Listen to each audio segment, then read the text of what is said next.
Remue ménage. Remue ménage.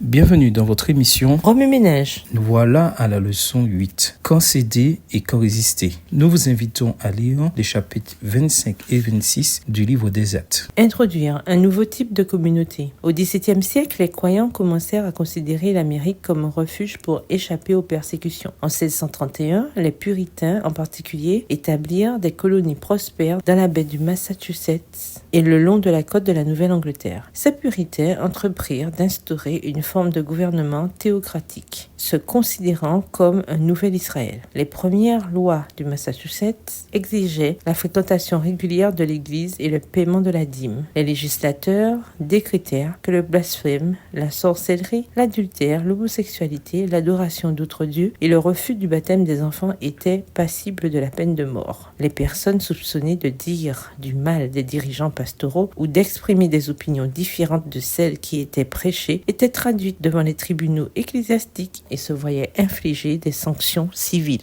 Roger Williams, un immigrant puritain venu d'Angleterre et initialement invité à prêcher dans l'église au Massachusetts, fut condamné et banni lors d'un de ses procès pour avoir prôné la séparation complète de l'église et de l'État. Il dut compter sur les tribus amérindiennes voisines pour survivre aux rues d'hiver. Sans cette amitié qu'il entretenait depuis un certain temps, il serait certainement mort. De toute évidence, les puritains étaient venus en Amérique à la recherche de la liberté religieuse pour eux-mêmes, mais pas pour les autres. Encore une fois, les persécutés étaient devenus des persécuteurs. Plusieurs mois après son bannissement, Roger Williams obtint une charte de la monarchie anglaise pour fonder la colonie du Rhode Island. Il s'assura que cette nouvelle colonie n'exigerait jamais de ses citoyens et de ses dirigeants qu'ils pratiquent une certaine religion. Avec William comme gouverneur, la nouvelle colonie vit affluer des exclus religieux tels que les baptistes, les Quakers et les juifs. Tous étaient les bienvenus et égaux devant la loi. Le Rhode Island offrait à ses habitants un lieu sûr où ils pouvaient pratiquer leur religion comme ils l'entendaient. Dans le Rhode Island,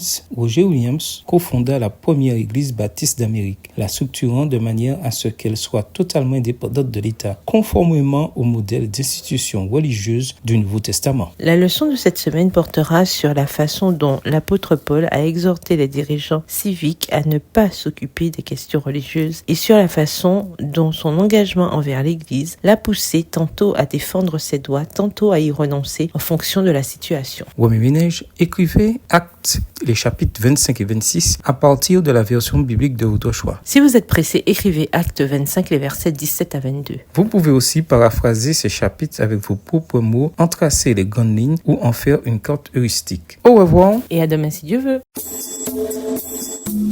Remue ménage. Remue ménage.